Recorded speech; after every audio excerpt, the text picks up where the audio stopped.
Hello and welcome to the Quingo channel. I am Jason, your host, and this is going to be the first in a series of videos that is going to focus on mental health. I've dealt with a lot in my life, so I'm just going to share information. I am not a trained professional. I am not anyone who's written any books or done anything to do with what we're talking about, but I have lived it. Everybody is unique. There is no set thing for most. Today we're going to talk about depression. Depression is horrible.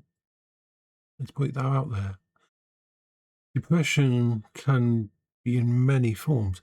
I've got what's classed as clinical, lifelong depression to do with my bipolar. I spend most of my life depressed. The best way to think of it is this. If this is at the normal emotional levels, happy, sad, happy, sad, happy, sad as you go along, well, you're here if you don't have clinical depression, if you don't have this kind of depression. I begin here. I'm naturally depressed. But the thing is, how did I know I was depressed before I was diagnosed? Because to me, it was just the way I was. I just thought I didn't find things as funny as everybody else, that I couldn't be as motivated, that things didn't make me smile as often. When you're depressed, it takes effort just to bring yourself back up to the mid-side. I want you to understand something right from the beginning. Do not try to deal with depression alone.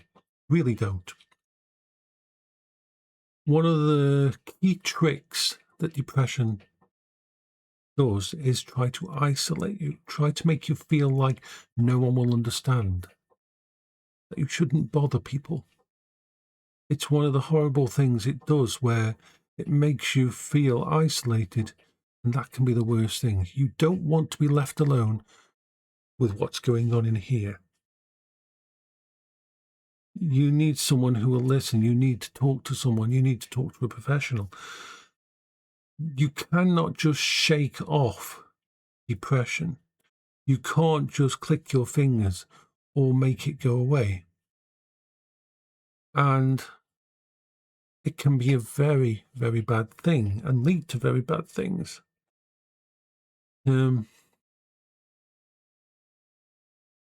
What have I done myself?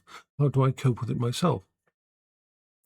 I am always looking for positives, situations, things that can rise me up a bit, things to excite me, things to give me enjoyment. Because the thing is with depression is this: it makes your whole world feel black and white.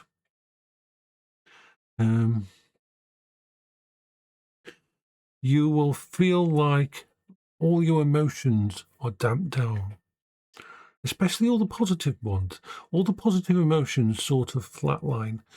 You feel like you've got a black hole in your stomach that's draining away any positive idea, any positive dream, and any positive thing that's going on.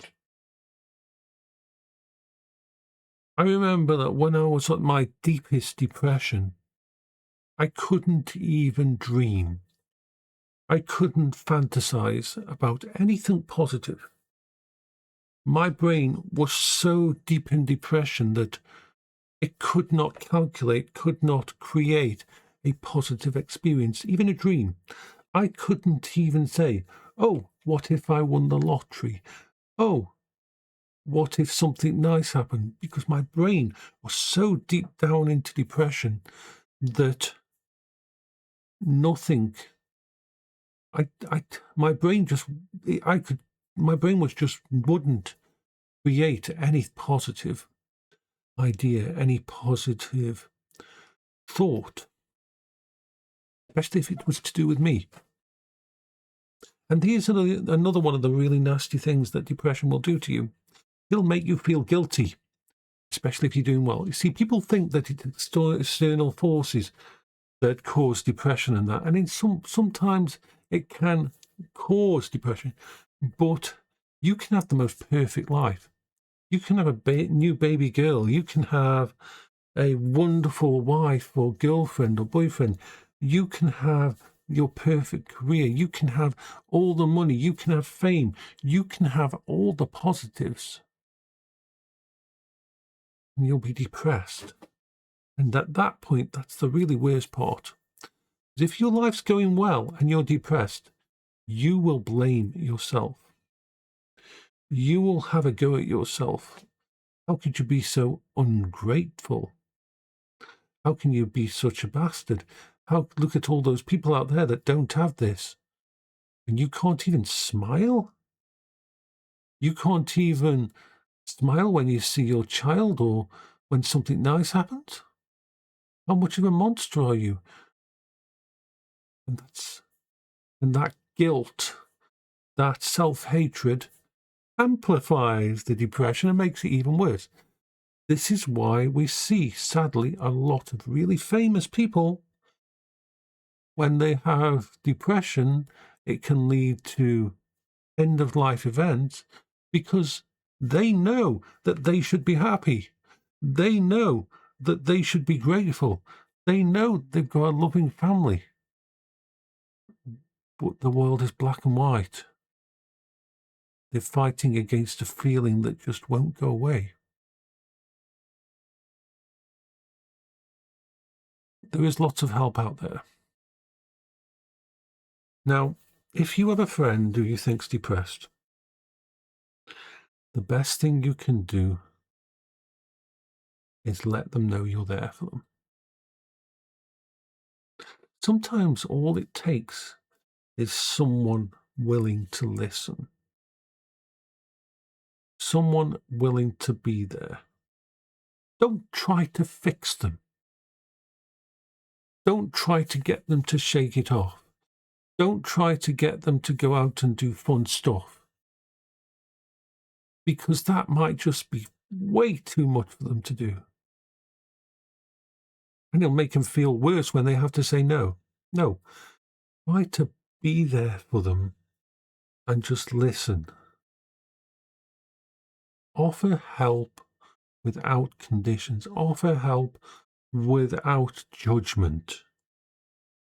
Let them know that they are not alone.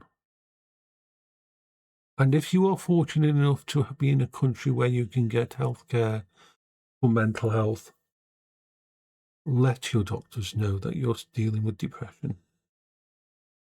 Depression is not something to be just hidden under the rug, and it is not simple.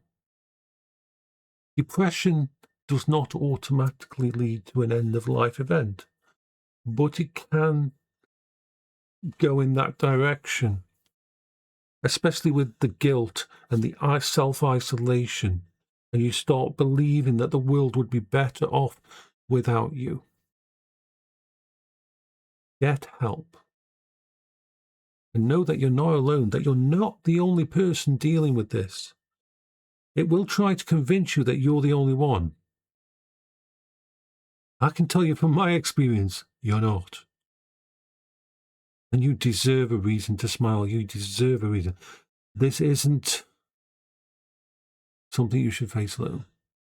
So this is Jason for the Quingo channel. I hope you're all having a good day. And I hope you all have a reason to smile.